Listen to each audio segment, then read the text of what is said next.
اللہ اللہ اللہ اللہ اللہ اللہ۔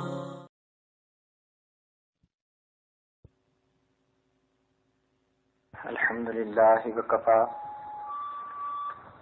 وسلام علی عبادہ الذین اصطفی، اما بعد، اعوذ باللہ من الشیطان الرجیم، بسم اللہ الرحمن الرحیم۔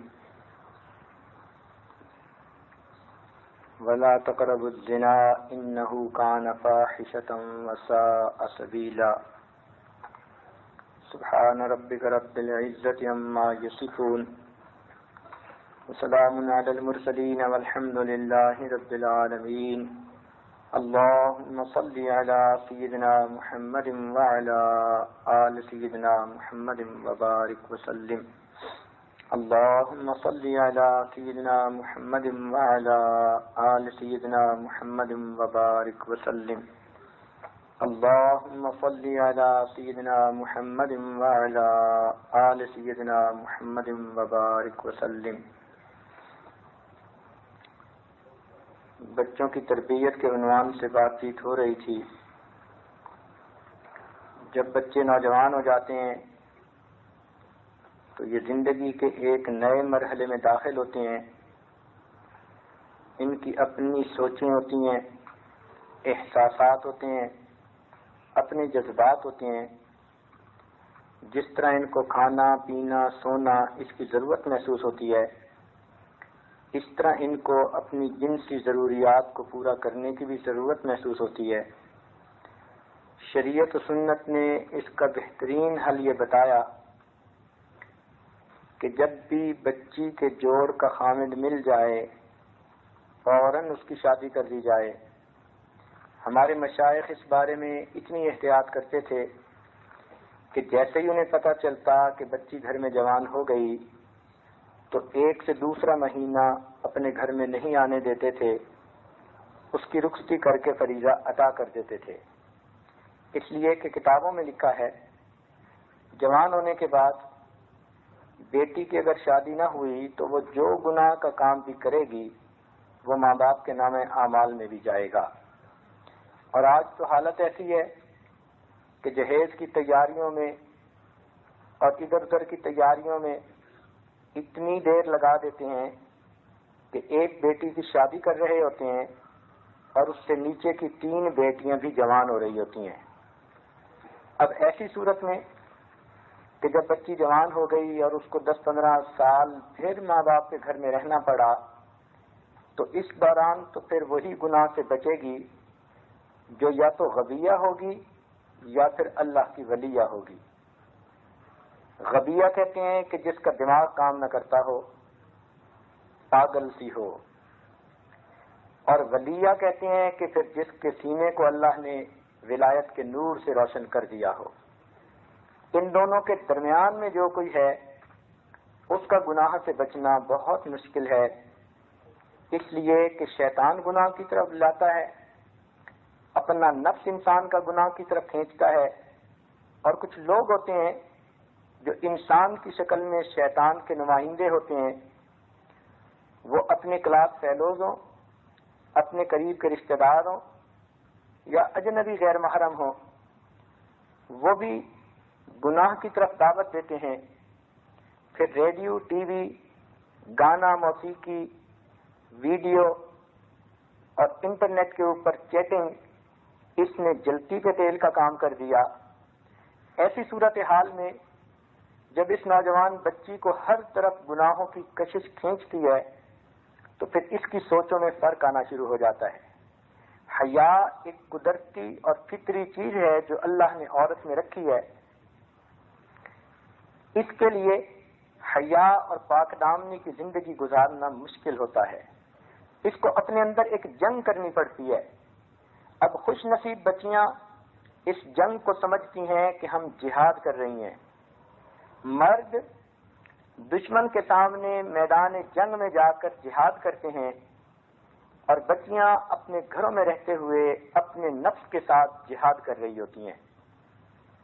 ان کو ادھر ادھر سے گناہ کی دعوتیں ملتی ہیں، مگر وہ سمجھتی ہیں کہ ہم نے اپنے ناموس کی حفاظت کر لی، اللہ کی نظر میں ہم فتح یاب ہوں گی۔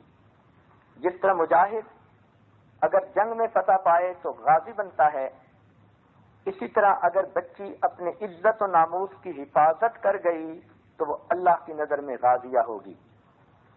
تو مردوں کا جہاد میدان جنگ میں، عورت کا جہاد 24 گھنٹے اپنے گھر میں رہتے ہوئے اپنے نفس کے ساتھ۔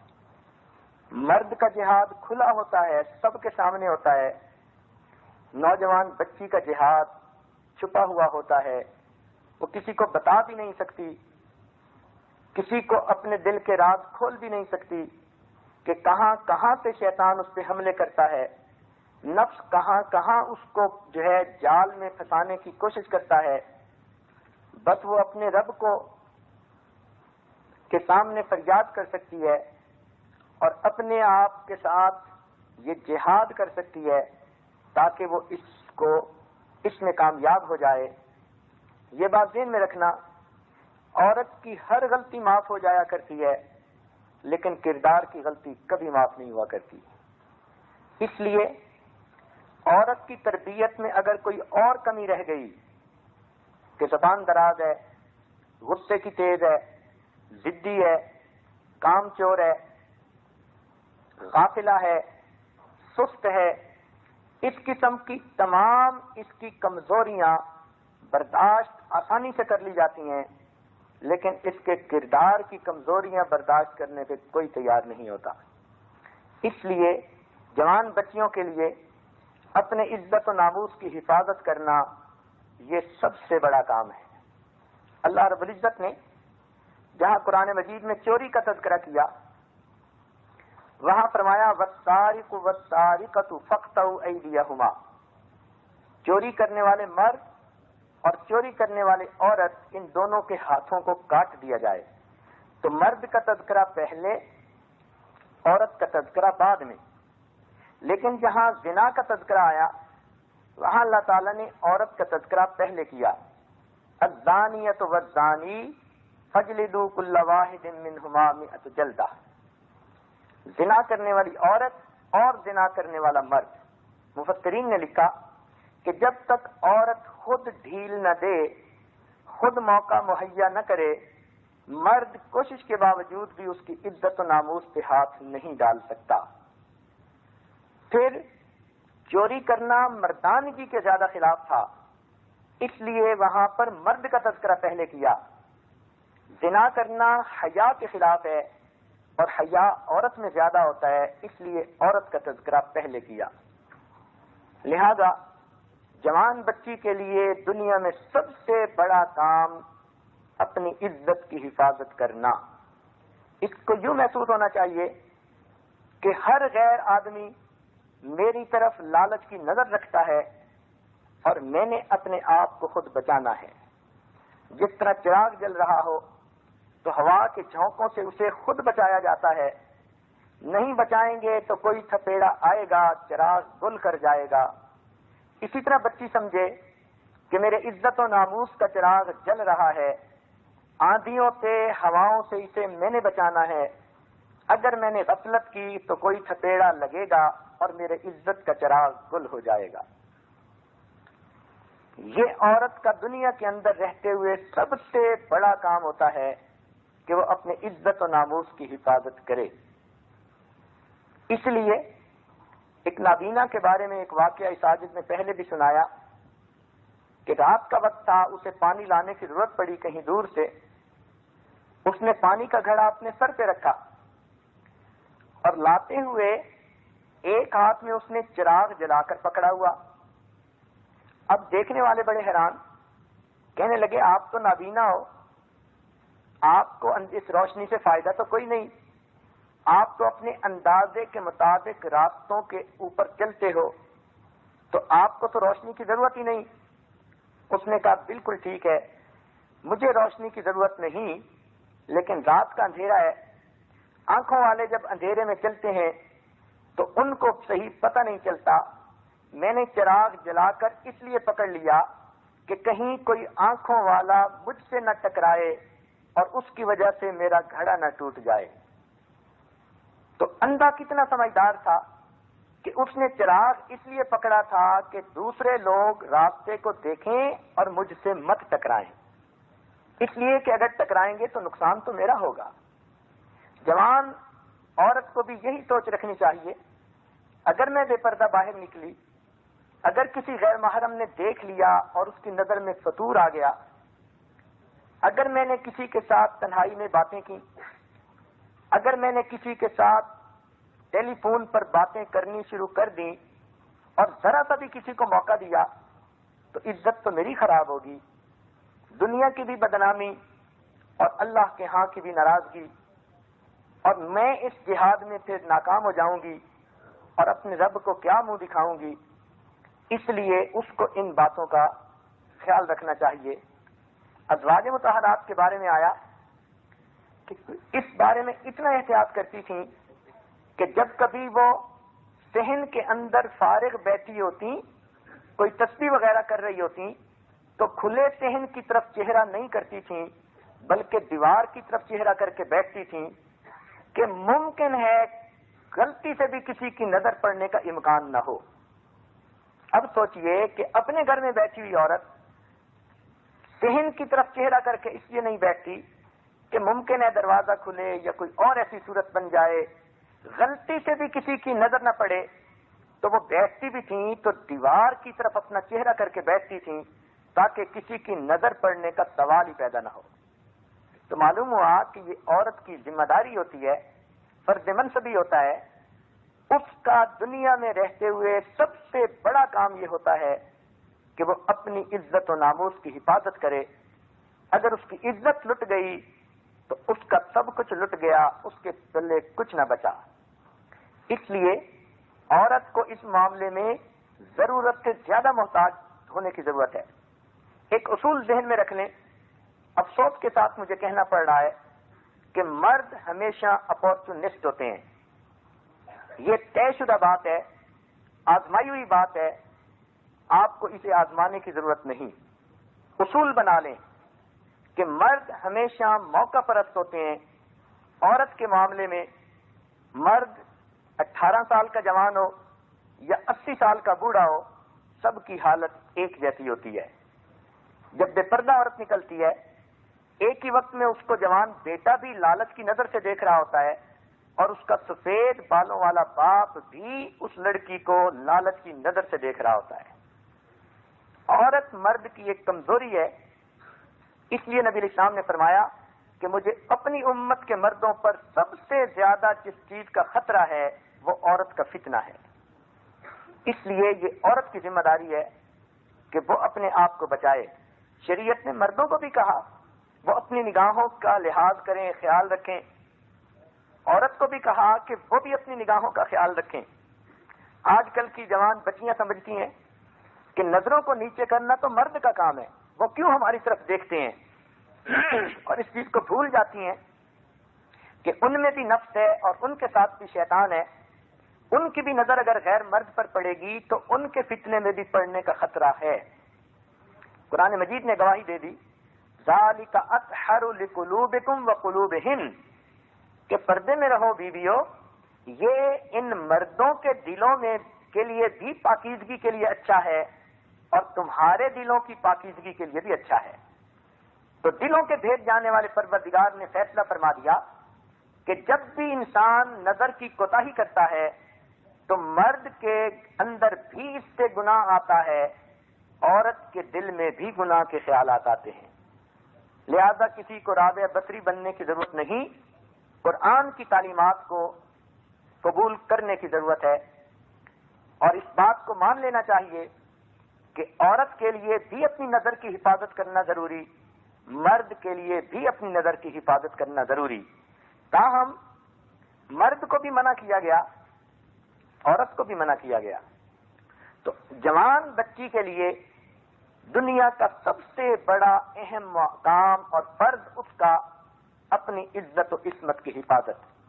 اب اس کی مثال سنیے کہ فرض کرو آپ کے پاس $10,000 ہیں اور آپ حج کے لیے سفر کر رہی ہیں، تو کیا خیال ہے کہ آپ اپنے ان پیسے کو عام کسی شاپر کے اندر ڈال کے سفر کرتی پھریں گی؟ نہیں، آپ اسے لاک میں رکھیں گی، چھپا کے رکھیں گی کہ اگر آپ حرم شریف جائیں اور پیچھے کوئی آپ کے کمرے میں بھی آ جائے صفائی کرنے والا تو وہ بھی آپ کی اس رقم کو نہ دیکھ سکے۔ تو جب آپ کو اپنی رقم کے لٹنے کا اتنا خیال ہے کہ اسے لاک اینڈ کی میں رکھنے کے باوجود بھی ایسی جگہ چھپا کے رکھتی ہیں کہ ڈھونڈنے والا بھی ڈھونڈ نہ پائے، تو عزت و عصمت تو اس سے بہت زیادہ قیمتی ہے۔ آپ اپنے آپ کو بھی مردوں سے اس طرح چھپا کے رکھیں کہ اگر کسی کی نیت میں فطور بھی ہو تو اس کا ہاتھ آپ تک نہ پہنچ پائے۔ اس لیے شریعت نے ہمیں حیا اور پاک دامنی کی تعلیم دی، اس قدر پاک دامنی کی تعلیم دی کہ شریعت نے حکم دیا عورت اگر کنگھی کرے اور اس کے کچھ بال ٹوٹ جائیں تو وہ ٹوٹے ہوئے بالوں کو بھی عام جگہوں پہ نہ ڈالے، ممکن ہے کسی غیر مرد کی نظر پڑ جائے اور یہی بال اس کے لیے عورت کی طرف ملان کا سبب بن جائیں۔ تو جو شریعت عورت کے جسم سے ٹوٹے ہوئے بالوں کو کی بے پردگی بھی پسند نہیں کرتی، وہ زندہ عورت کی بے پردگی کیسے پسند کرے گی؟ جس شریعت نے یہ حکم دیا کہ عورت اگر فوت ہو جائے تو اس کا جنازہ جب قبر میں اتارا جانے لگے تو فقط قریب کے لوگ اتاریں، غیر محرم مرد بھی اس کو ہاتھ لگانے سے پرہیز کریں، تو پھر زندگی میں جیتے جاگتے شریعت کیسے پسند کرے گی کہ یہ عورت اپنے آپ کو کسی غیر کے حوالے کرے؟ اس لیے یہ ایک بہت اہم عنوان ہے، اور آج کل چونکہ عریانی عام ہے، فحاشی عام ہے، اور ہم ایک ایسے ماحول میں رہتے ہیں کہ جہاں پر مسلمان بھی ہیں، غیر مسلم بھی ہیں، اور غیر مسلموں کے نزدیک چونکہ اس کی کوئی اہمیت ہی نہیں، اس لیے وہ آدھے ننگے جسموں کے ساتھ چلتے پھرتے ہیں، تو مسلمان بچیاں بھی دھوکے میں آ جاتی ہیں۔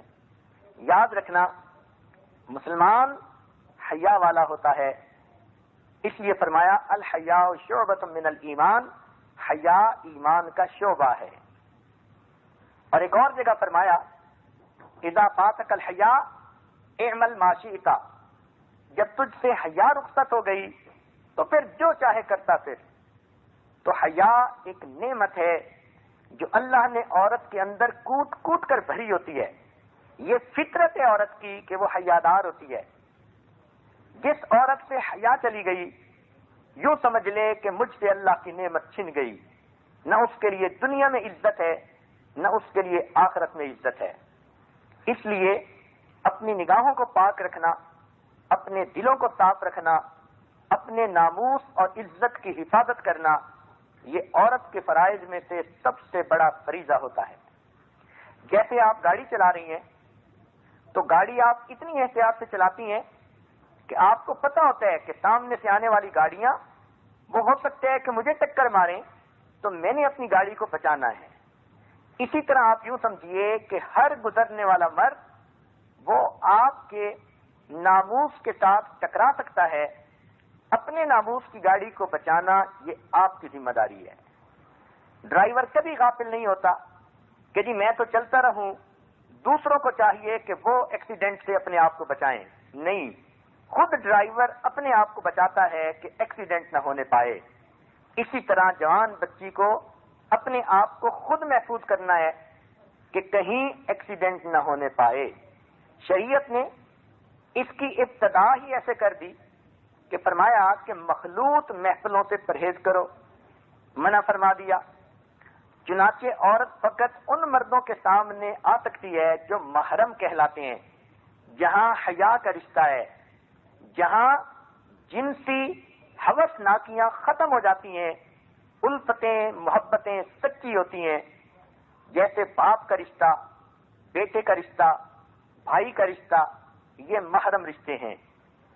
اور جہاں اس سے ایک قدم آگے بڑھا اور نگاہوں میں لالچ آ جاتی ہے، حرص آ جاتی ہے، ہوس آ جاتی ہے، شریعت نے وہاں پردے کا حکم دے دیا۔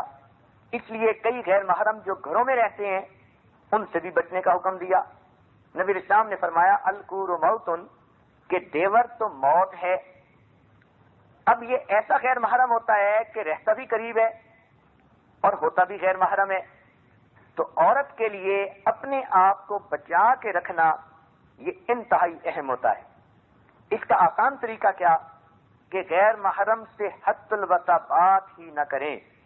بچیاں یہ دستور بنا لیں، اصول بنا لیں کہ انہیں غیر مرد سے بات کرنے کی ضرورت ہی پیش نہ آئے، موقع ہی نہ آئے غیر محرم سے بات کرنے کا۔ وہ اس قدم پہ اپنے آپ کو روکیں کہ نہ تو غیر محرم کو دیکھنا ہے، نہ غیر محرم کو اپنا جسم دیکھنے کا موقع دینا ہے، اور نہ اس سے بات کرنی ہے۔ اس لیے کہ جب بات کرنے کا موقع ملتا ہے تو پھر شیطان کو درمیان میں فنکشن کرنے کا موقع مل جاتا ہے۔ ایک روایت میں آتا ہے کہ جب بھی کوئی غیر محرم ایک دوسرے سے بات کرتے ہیں، شیطان ان دونوں کے دلوں میں ایک دوسرے کی طرف رغبت پیدا کر دیتا ہے، ایک دوسرے کی طرف میلان پیدا کر دیتا ہے۔ تو شیطان کو درمیان میں کیٹلسٹ بن کر کام کرنے کا موقع مل جاتا ہے۔ اس لیے ایسا موقع ہی نہ آئے کہ کہیں غیر محرم کو رکا لکھنا پڑے، ٹیلی فون پر بات کرنی پڑے، یا آمنے سامنے بات کرنی پڑے۔ ایسا موقع ہی نہیں آنا چاہیے۔ اس موقع سے جو بچی بچ گئی اس نے اپنی عزت کو بچا لیا۔ آج کل ان ملکوں میں ایک نئی مصیبت دیکھنے میں آ رہی ہے کہ بچیاں اپنے ماں باپ کی اجازت سے اپنے پاس ٹیلی فون رکھ لیتی ہیں۔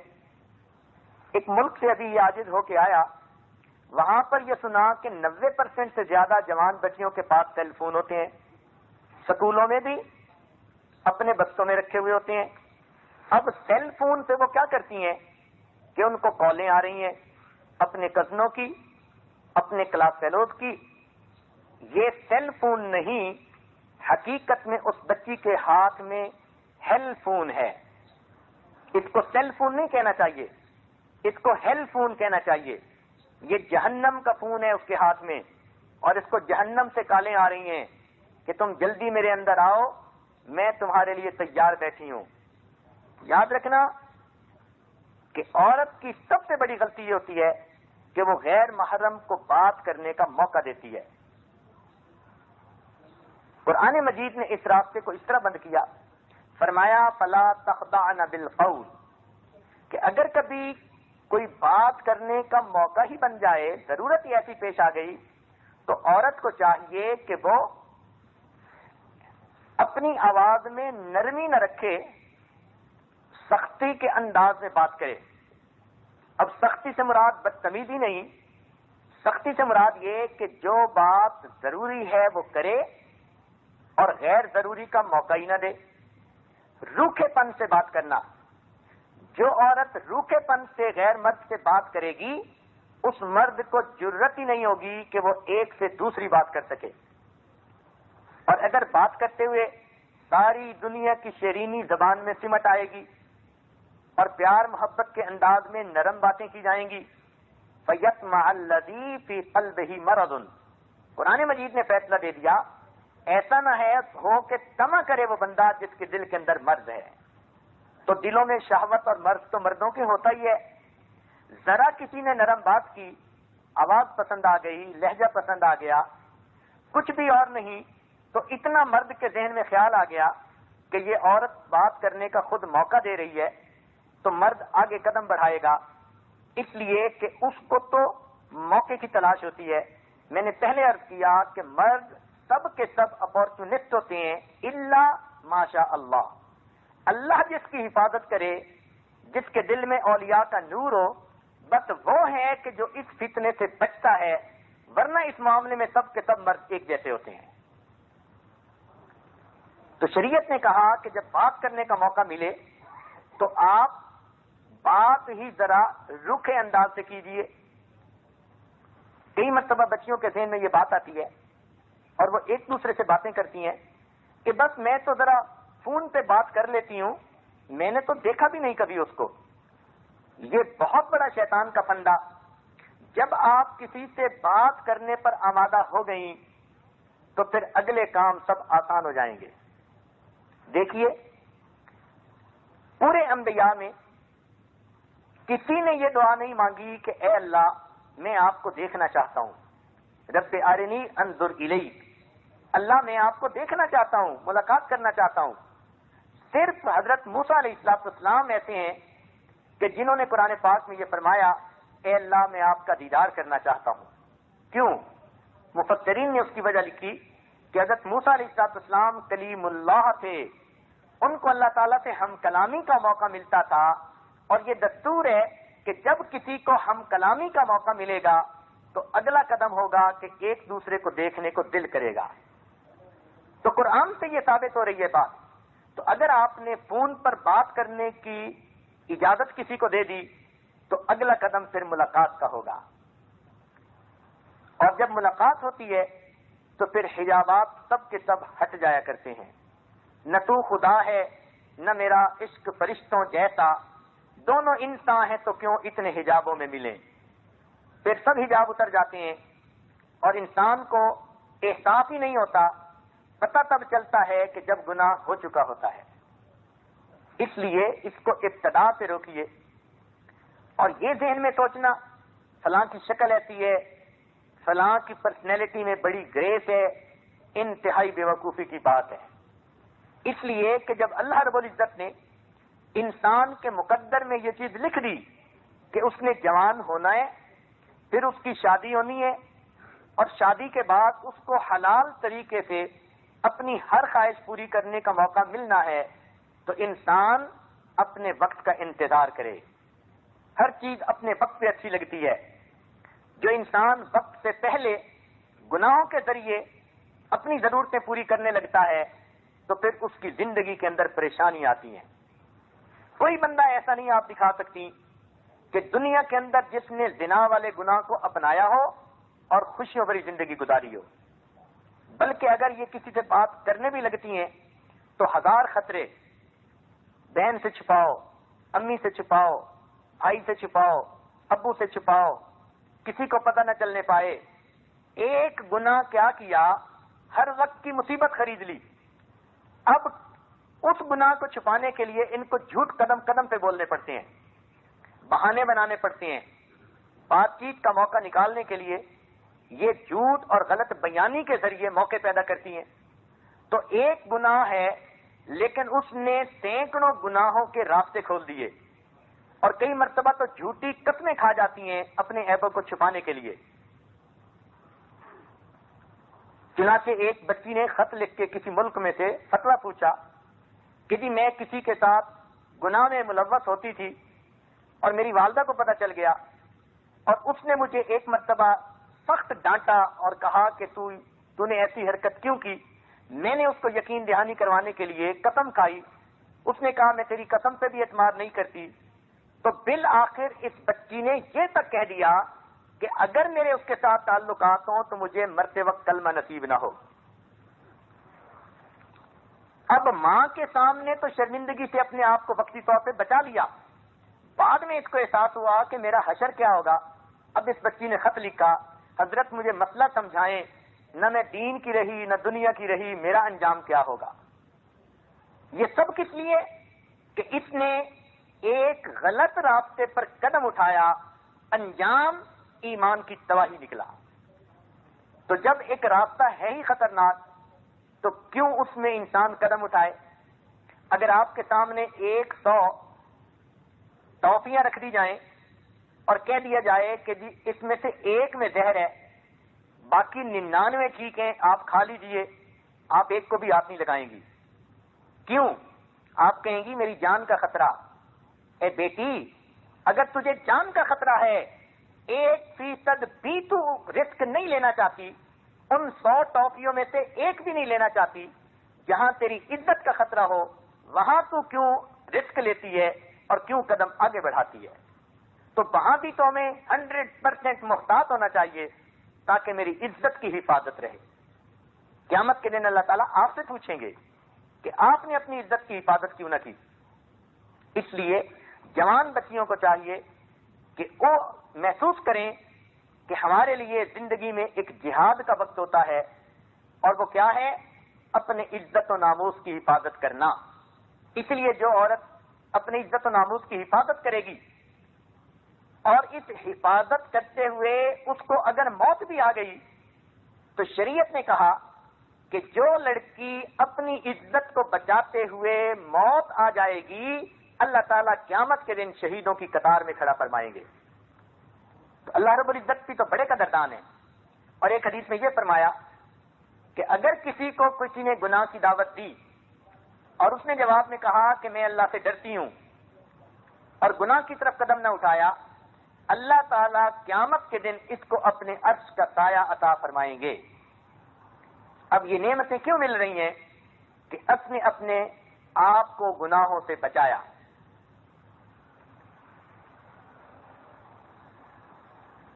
ایک بات اور بھی ذہن میں رکھیے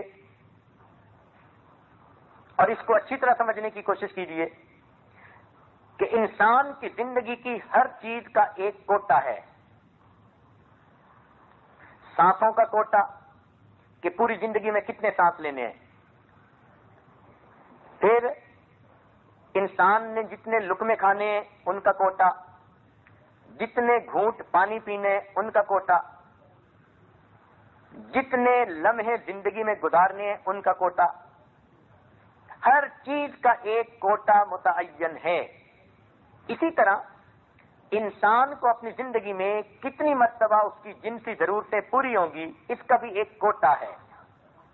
اب جس نے شریعت کی حدود سے باہر قدم نکال کے اس کو پورا کرنے کی کوشش کی, اس کے نتیجے میں اللہ رب العزت اس کو حلال ضروریات سے محروم فرما دیں گے. پھر نتیجہ کیا نکلتا ہے کہ روتی پھرتی ہیں, خاوند ہماری طرف توجہ نہیں دیتا. پھر کہتی ہیں کہ جی ہم کیا کریں, زندگی میں خوشیاں نہیں ہیں, خاوند اچھے انداز سے بولتا نہیں.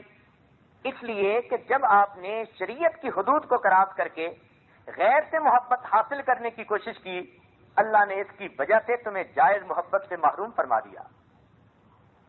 تو اس لیے یہ چیز بہت ڈرنے کی ہے. اس کا تعلق خوف خدا کے ساتھ ہے. جس کے دل میں اللہ کا خوف ہوگا وہ اپنے عزت کی حفاظت کرے گی اور بدتی لذتوں کے اوپر نظر کرنے کی بجائے ہمیشہ ہمیشہ کی آخرت کی لذتوں پر نظر رکھے گی اور اللہ کے ہاں سرخروئی ہوگی. ایک انسان کی خاطر, اور وہ بھی جو گناہ کی طرف بلاتا ہے, قیامت کے دن انسان حسرت اور افسوس کرے گا. یا لیتنی اتخذت مع الرسول سبیلا یا ویلتا لیتنی لم اتخذ فلانا خلیلا. اے کاش میں نے فلاں کے ساتھ دوستی نہ کی ہوتی. لقد اضلنی عن الذکر بعد اذ جاءنی وکان الشیطان للانسان خذولا. تو اس لیے دنیا میں بھی ایسے لوگ کبھی وفا والے نہیں ہوتے. ایک اصول عرض کر دوں, عورتوں کو چاہیے کہ توجہ سے سنیں کہ جب کسی مرد کو کسی غیر عورت نے, لڑکی نے اپنے قریب آنے کا موقع دیا تو اگرچہ وہ مرد بہانے بناتا ہے, میں شادی کر لوں گا, میں اپنانا چاہتا ہوں, یہ سب بکواس ہوتی ہے. یہ گناہ کرنے کا موقع تلاش کرنے کی بہانے ہوتے ہیں. ہر مرد یہی کرتا ہے جو بھی کسی کو گناہ کی طرف بلاتا ہے, کیونکہ اس کو پتہ ہے کہ اگر میں ڈائریکٹ کہوں گا کہ میں آپ کی عزت خراب کرنا چاہتا ہوں تو کوئی بھی میری طرف آنکھ اٹھا کے نہیں دیکھے گی. تو ہر مرد جب بھی کسی غیر عورت کی طرف قدم اٹھائے گا تعریفیں کرے گا. وہ تعریفیں اس کی نہیں کر رہا ہوتا, وہ تعریفوں کے ذریعے اس کو اپنے سے مانوس کر رہا ہوتا ہے. اس کے دل میں اس کی تعریفیں نہیں ہوتی, وہ حقیقت میں مطلب نکالنا چاہتا ہے تو وہ ہمیشہ تعریفیں کرے گا, حتیٰ کہ وہ اس کی غلطیوں کو بھی اچھائیاں ثابت کرے گا. اور پھر دوسری بات کہ وہ یہ کہے گا کہ میں اپنانا چاہتا ہوں, میں زندگی کا ساتھی بنانا چاہتا ہوں. اس سے بڑا جھوٹ شاید کوئی نہیں ہو سکتا. اس لیے کہ جب وہی بچی اس کے قریب آ جائے گی, اس پر اعتماد کر لے گی, اپنا مطلب نکالنے کے بعد یہ پھر بہانہ بنا دے گا, میری امی نہیں مانتی, میرے ابو نہیں مانتے, میرے گھر والے نہیں مانتے, میں تو چاہتا ہوں اپناؤں لیکن کیا کروں, گھر والے نہیں آمادہ ہوتے. اس لیے یہ نوجوان اس سے شادی کبھی نہیں کرے گا. یاد رکھنا, جس نوجوان نے کنواری بچی کے ساتھ تعلقات جوڑ لیے وہ اس کے ساتھ شادی ہرگز نہیں کرے گا. کیوں؟ ہم نے نوجوانوں سے جو گناہگار تھے توبہ کرنے آئے, ہم نے ان سے یہ بات پوچھی کہ آپ لوگوں نے کیوں اس سے شادی نہ کی جب اس سے موقع مل گیا؟ ساری زندگی قسمیں کھا کھا کے ان کو یقین دہانیاں کرواتے رہے. انہوں نے صاف بتایا کہ ہمارے ذہن میں یہ بات تھی کہ جب اس لڑکی نے کنوارے پن میں ہمارے ساتھ ناجائز تعلقات بنا لیے تو جب یہ ہماری بیوی بنے گی تو ہماری بیوی ہوگی, گھر ہمارا بتائے گی, ممکن ہے دل میں کسی اور کو بتائے گی. تو مرد کے دل میں یہ بات آ جاتی ہے کہ جو لڑکی ناجائز طریقے سے میرے ساتھ تعلق رکھ سکتی ہے وہ کل میری بیوی ہو کر دوسروں سے ناجائز تعلق کیوں نہیں رکھ سکتی. لہذا اس وجہ سے یہ گناہ تو کر لیتے ہیں مگر شادی کرنے پہ آمادہ نہیں ہوتے. اس لیے بچی کو چاہیے کہ وہ ایسی باتوں پہ نہ دھیان دے اور نہ ایسی باتوں پہ اعتماد کرے. یہ جھوٹ ہوتا ہے, 100% جھوٹ ہوتا ہے اور دوسرے کو شیشے میں اتارنے کا طریقہ ہوتا ہے. بچیاں اعتماد کر جاتی ہیں اور بعد میں پھر چھپ چھپ کے روتی ہیں. رونے کا کیا فائدہ؟ اس رونے والے راستے پہ قدم ہی نہیں اٹھانا تھا. جب پتہ چل گیا کہ یہ راستہ ایمان کے لیے خطرہ ہے, عزت کے لیے خطرہ ہے, تو پھر اس راستے پہ قدم ہی کیوں اٹھایا؟ اس لیے شریعت نے یہ حکم دیا کہ عورت اپنے عزت و ناموس کی خود حفاظت کرے, کسی کی چکنی چپڑی باتوں میں آنے کی ضرورت نہیں. اور یہ عورت کا سب سے بڑا فرض منصبی ہے. اس لیے عورت کو بتایا گیا کہ وہ گھر سے باہر نکلے تو پردے میں نکلے, اور پردہ بھی ایسا نہ ہو کہ دوسرے اس کو دیکھتے ہی رہ جائیں. آج کل کی جوان بچیاں برقعے بھی کرتی ہیں تو ایسے کڑھائی والے خوبصورت برقعے ڈھونڈ کے لاتی ہیں کہ جن کو دیکھ کے ہر انسان سوچے کہ برقعے کے اندر تو حور کی بچی ہے. یہ اور بات ہے کہ اندر چڑیل کی بہن موجود ہوگی. تو جب پردہ کرنا ہے تو پردے کا کیا مطلب کہ ایسے برقعے پہنے کہ جس کی دیکھنے کو طبیعت نہ کرے وہ بھی برقعوں کو دیکھے. موتی لگاتی ہیں اپنے برقعوں کو, کڑھائیاں اچھی اچھی کرواتی ہیں, اور پھر ہوتی بھی کنواری بچی ہیں. چلو بڑی عمر کی ہے, بچوں والی ہو گئی, اور اس نے ایسا کوئی برقع لے لیا تو اور بات ہوتی ہے. جوان کنواری بچی کے لیے اس قسم کی آرائش کرنا کہ جس پر غیر مرد کی نظر خواہ کھینچے, یہ گناہ کی دعوت ہے. اس لیے ایسا نہیں کرنا چاہیے. جوان بچیاں گھروں سے باہر نکلیں, سادہ برقعے پہن کے نکلیں تاکہ کسی کی نظر ہی اس کی طرف نہ آئے. بلکہ پہلے وقت کی تو جوان لڑکیاں جب گھر سے باہر نکلتی تھیں تو ہم نے سنا, کتابوں میں پڑھا کہ وہ ایسے چلتی تھیں جیسے بوڑھی عورتیں چل رہی ہوں, تاکہ غیر مرد کی ان کی طرف توجہ بھی نہ جا سکے, اور یہ اللہ کے ڈر سے وہ کیا کرتی تھی. اس لیے شریعت نے کہا کہ جب عورت گھر سے نکلے پردہ کرے, اور ایسی خوشبو نہ لگائے کہ جس کی خوشبو قریب سے گزرنے والے مردوں کو محسوس ہو. نبی علیہ السلام نے ایک حدیث پاک میں ارشاد فرمایا کہ جو عورت خوشبو لگا کر مردوں کے پاس سے گزرے وہ ایسی ویسی ہے. ایسی ویسی کا ترجمہ محدثین نے یہ کیا کہ وہ کردار کی کمزور ہے, اس کی نیت میں فتور ہے, تبھی تو اس نے ایسی خوشبو لگائی.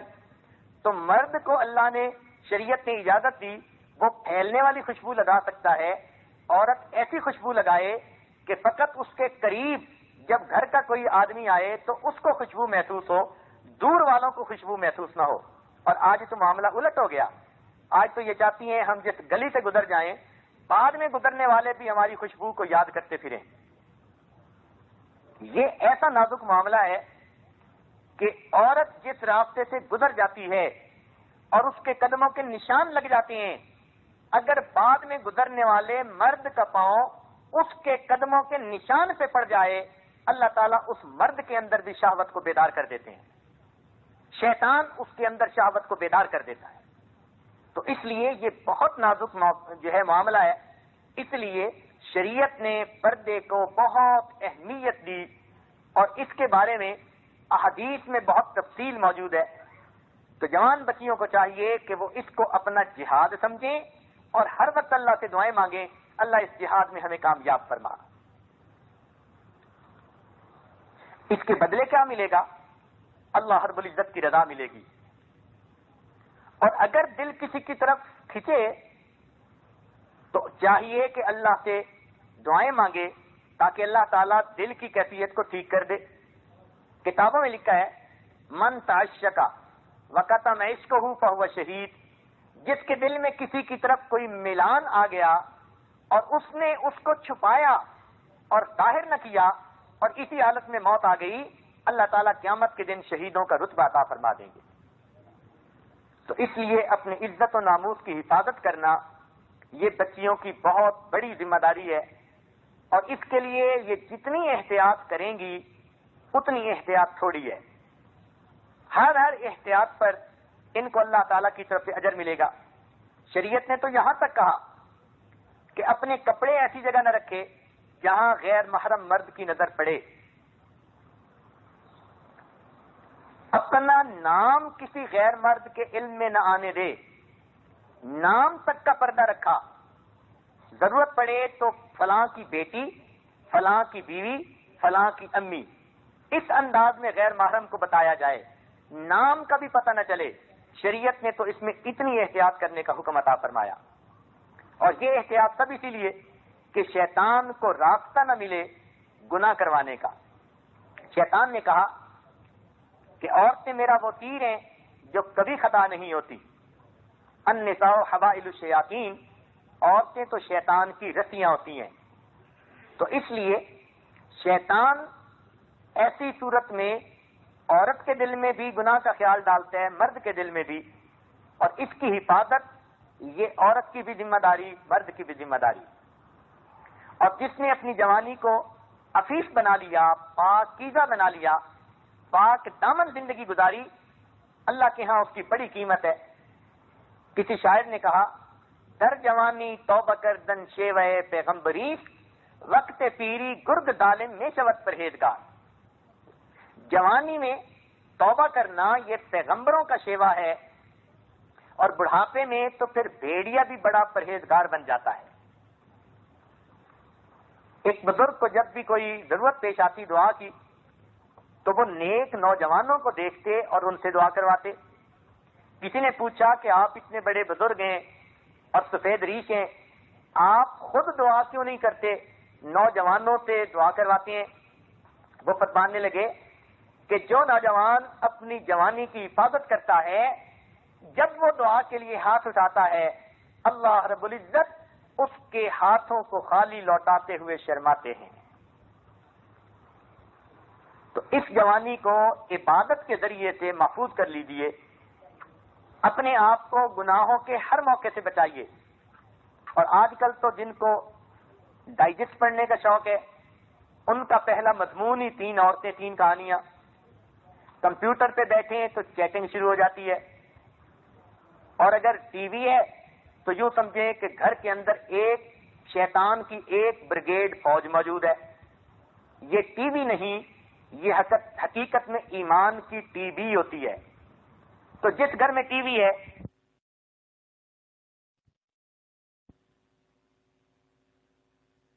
کہاں محفوظ ہوتی ہیں؟ بچے ماں باپ کے ناک کے نیچے دیا جلاتے ہیں اور ان کو نہیں پتہ چلنے دیتے کہ وہ کیا کر رہے ہیں۔ ایسی ترکیبیں گھڑتے ہیں، ایسی پلاننگ کرتے ہیں کہ کانوں کان خبر نہیں ہوتی۔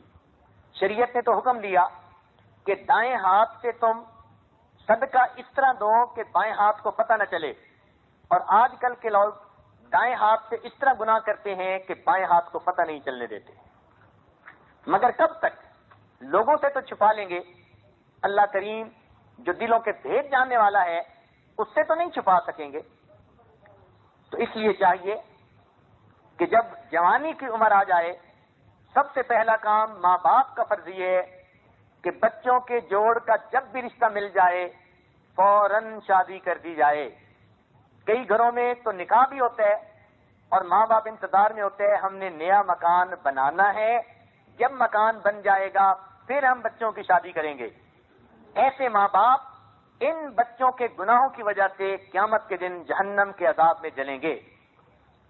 خود بوڑھے ہو جاتے ہیں اور یہ سمجھتے ہیں کہ جیسے بڑھاپے میں اب ہماری سوچیں پختہ ہو گئیں، ایک دوسرے کے بارے میں ہمارے دلوں میں کوئی ایسی بات نہیں ہوتی، شاید جوان بچوں کی سوچ بھی ایسی ہے۔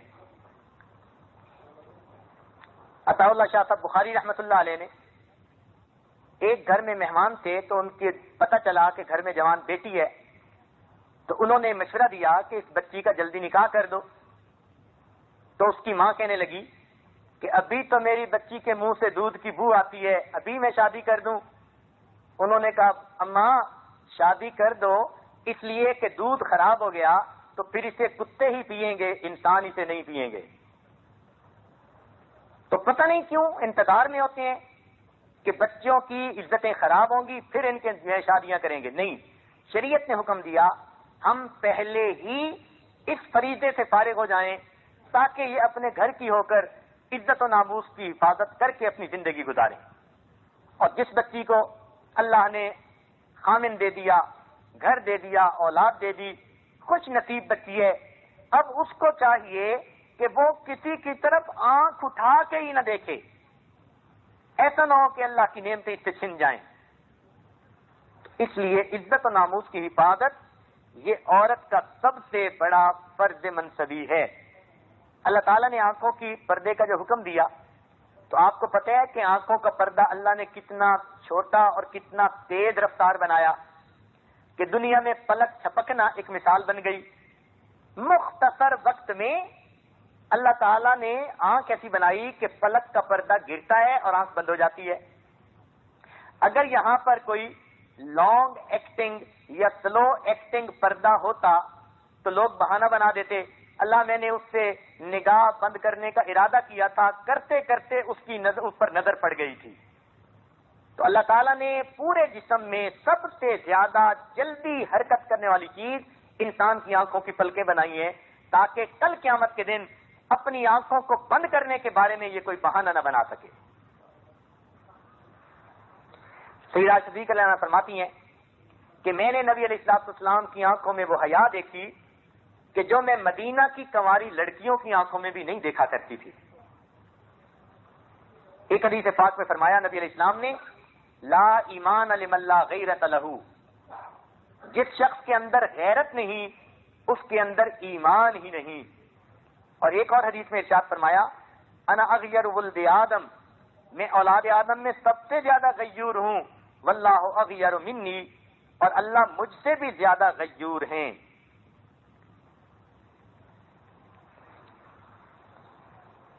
اسی لیے حدیث پاک میں فرمایا گیا کہ کسی مرد اور عورت کو زیب نہیں دیتا, اجازت نہیں کہ وہ غیر محرم ہو اور ایک جگہ تنہائی میں بیٹھیں. ہمارے مشائخ نے فرمایا کہ اگر حسن بصری جیسا استاد ہو اور رابعہ بصری جیسی شاگردہ ہو اور دونوں ایک دوسرے کو قرآن پڑھائیں تب بھی اگر وہ تنہائی میں بیٹھیں گے شیطان ان کو گناہ کا مرتکب کروا دے گا. حدیث پاک میں آتا ہے کہ موسیقی کا سننا کانوں کا زنا ہے. ایک حدیث میں فرمایا گیا میں آلات موسیقی کو توڑنے کے لیے دنیا میں آیا ہوں.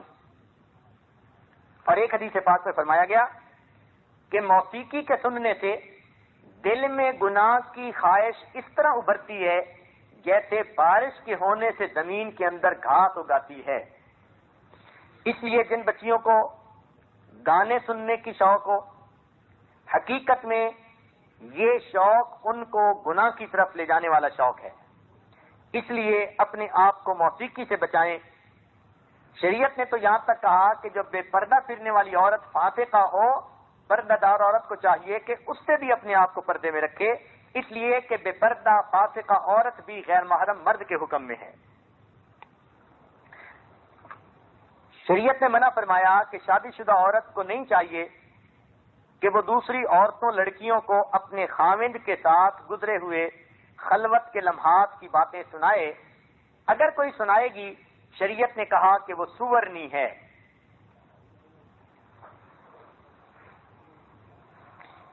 ایک مرتبہ نبی علیہ السلام کی محفل میں بات چلی کہ سب سے بہترین عورت کون ہے.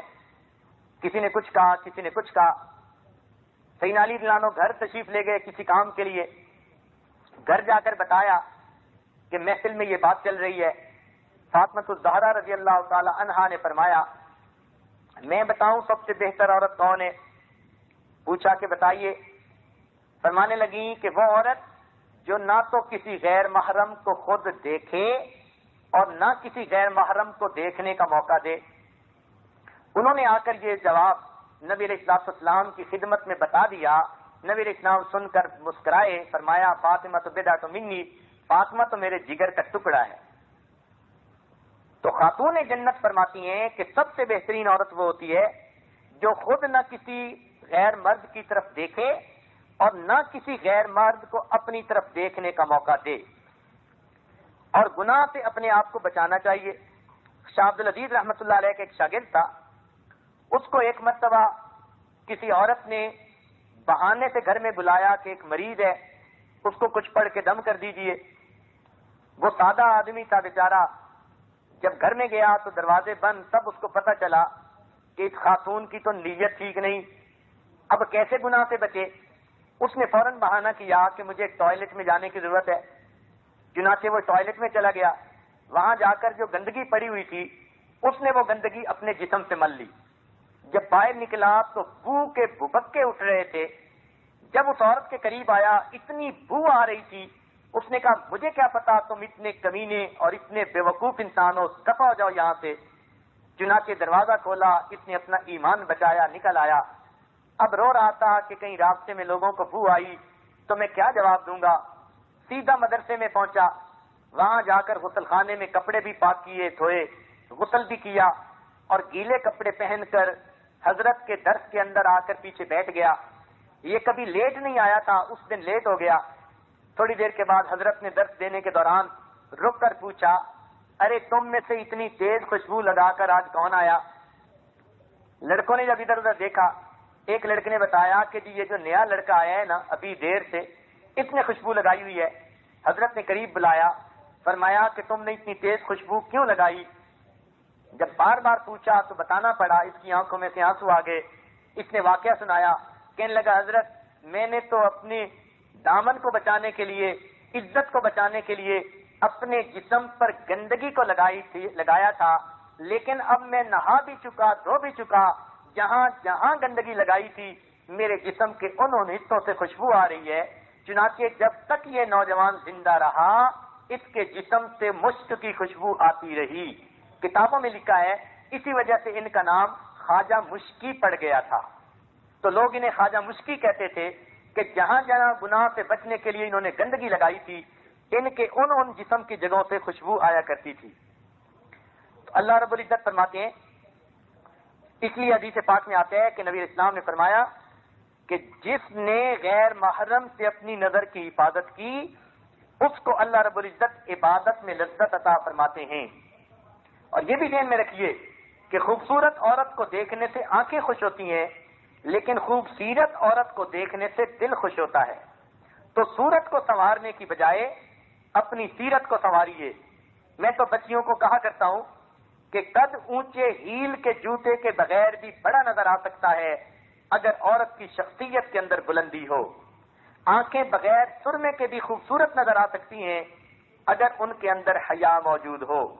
پلکیں بغیر مسکارے کے بھی دل فریب ہو سکتی ہیں اگر شرم سے جھکی ہوئی ہوں.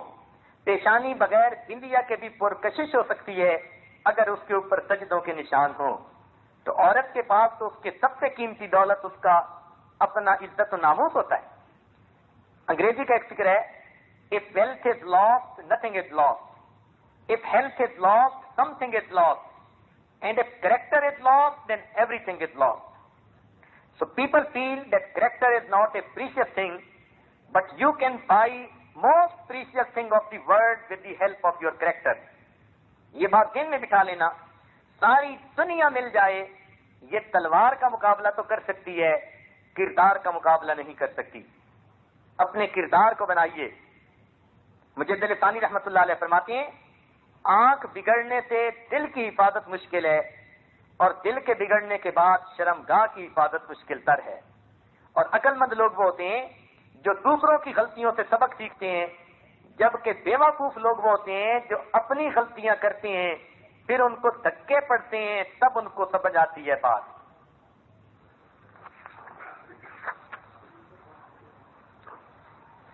اصولی بات یہ ہے کہ حسن ہی عورت کی تباہی کا ذریعہ بنتا ہے. عورت پر جتنی بھی آفتیں آتی ہیں سب کی سب اس کے حسن کی وجہ سے آتی ہیں. اس لیے شریعت نے مردوں کو کہا کہ تم شریر عورتوں سے بے کنار رہو، اور اگر بھلی عورتیں بھی ہوں تو ان سے ہوشیار رہو۔ جیسے دل کے اوپر مصیبتیں آنکھوں کی وجہ سے آتی ہیں، اگر اما حوا شجر ممنوعہ کو نہ دیکھتی تو ان کو جنت سے نہ نکلنا پڑتا، اگر قابیل حابیل کی بیوی کی طرف نگاہ نہ اٹھا کر دیکھتا تو اس کو قتل کا جرم اپنے سر پہ نہ اٹھانا پڑتا، اگر زلیخا یوسف کی نہ نگاہ اٹھا کر دیکھتی تو قرآن میں اس کے گناہ کے یوں کھول کر تذکرے نہ کیے ہوتے۔ اور یہ جو لوگ کہتے ہیں نا جی کہ فلاں کی شکل اچھی لگی، پرسنالٹی اچھی لگی، یہ سب بکواس ہوتا ہے۔ حقیقت میں تو محبت ہوتی ہے جو انسان کی نیکی کی وجہ سے ہوتی ہے۔ چہرے کی زیبائش یہ تو عارضی چیز ہے۔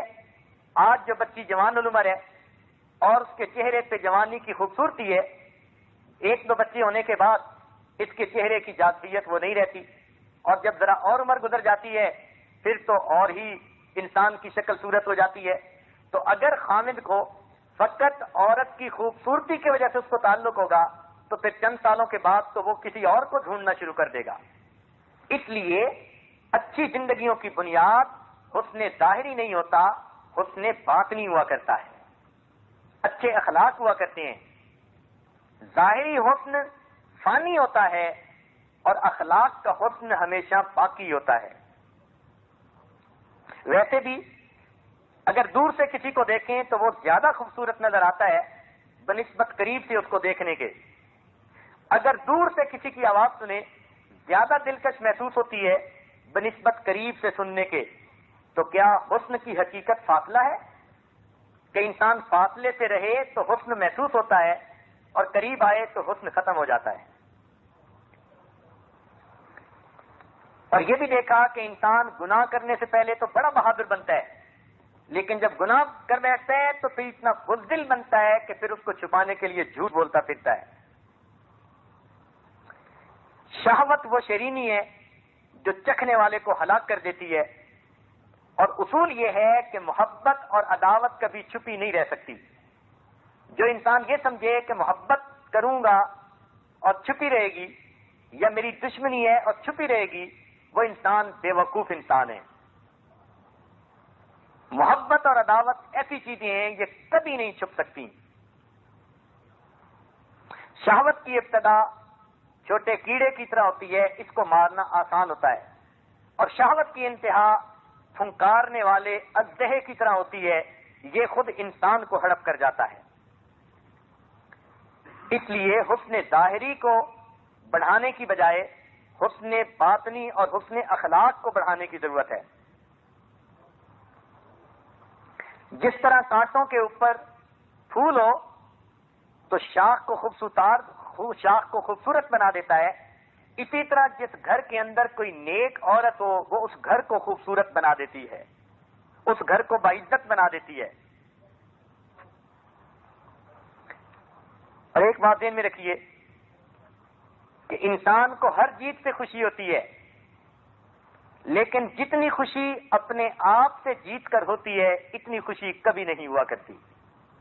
یہ بات پھر سنیے گا اور دل میں بٹھا لیجیے گا کہ انسان کو ہر جیت سے خوشی ہوتی ہے، لیکن جتنی خوشی اپنے آپ سے جیت کر ہوتی ہے اتنی خوشی پھر کبھی نہیں ہوا کرتی۔ اس لیے نوجوان بچیوں کو چاہیے اپنے آپ سے جیت کر زندگی کو خوشیوں والی بنا دیں اور اپنے رب کے سامنے سرخرو ہو جائیں۔ ایک بات سن کر یہ بات مکمل کر دی جائے گی، سنا کر بات مکمل کر دی جائے گی۔ حدیث پاک میں آتا ہے، اور میں سند کے ساتھ یہ بات کہہ رہا ہوں، کہ جو عورت اس لیے بنی سنوری، یعنی نہائی دھوئی، میک اپ کیا، اچھے کپڑے پہنے، خوشبو لگائی، جو عورت اس لیے بنی سنوری کہ غیر محرم اس کو دیکھ کر خوش ہو، اس گناہ کا یہ سزا ملتی ہے کہ اللہ تعالیٰ نام اعمال میں لکھ دیتے ہیں میں قیامت کے دن اس عورت کی طرف محبت کی نظر سے نہیں دیکھوں گا۔ اب سوچئے یہ کتنی بڑی سزا ہے۔ پھر سن لیجئے، جس عورت نے اس لیے آرائش اختیار کی جو عورت اس لیے بنی سنوری کہ غیر مرد مجھے دیکھ کر خوش ہو، اللہ تعالیٰ اس کے نامے اعمال میں لکھوا دیتے ہیں کہ قیامت کے دن اس عورت کی نظر میں محبت کی نظر سے نہیں دیکھوں گا۔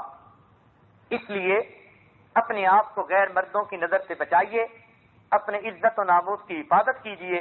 اللہ رب العزت ہم سب کا مددگار بن جائے اور ہمیں پاک دامنی کی زندگی گزارنے کی توفیق نصیب فرمائے، اور جو گناہ اب ہو چکے ان پر سچی توبہ کر لیجیے کہ توبہ کے دروازے کھلے ہیں۔ موت سے پہلے پہلے کسی نے کوئی بھی گناہ کیا ہو، اللہ تعالیٰ اس کے گناہوں کو معاف کر دیتے ہیں۔ وہ تو اتنے کریم ہے کہ بنی اسرائیل کی ایک طوائف تھی جس نے سینکڑوں مردوں سے زنا کروایا تھا، اس نے ایک پیاسے کتے کو پانی پلا دیا تھا، اللہ نے اس کے گناہوں کو معاف فرما دیا۔ تو جو پروردگار اتنا کریم ہو اس کے کرم سے فائدہ اٹھائیے، پچھلے گناہوں کی معافی مانگ لیجیے۔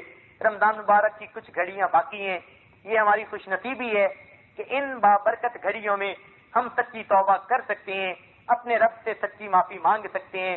اسی لیے دوستوں کے اصرار پر اس عاجز نے یہ پروگرام بنایا کہ کل کا بیان موت کے عنوان پر ہوگا، توبہ کے عنوان پر ہوگا، اور اس کے بعد جو بچیاں، جو عورتیں سچی توبہ کرنا چاہیں گی ان کو سنت کے مطابق توبہ کے کلمات بھی پڑھا دیے جائیں گے تاکہ اللہ تعالیٰ آئندہ ہمیں نیکوکاری کی زندگی نصیب فرما دے۔ وآخر دعوانا ان الحمد للہ رب العالمین۔ آنکھوں کو بند کر لیجئے، سر کو جھکا لیجئے۔ دنیا جو کچھ دنیا میں ہے اس سے ہٹ کٹ کے اللہ تعالیٰ کی یاد میں ڈوب جائیے۔ انسان جب اپنے اندر جھانکتا ہے اسے اپنی اصل تصویر نظر آتی ہے۔ اپنے من کے دریچے کو کھولیے، اپنی اصل تصویر کو دیکھیے۔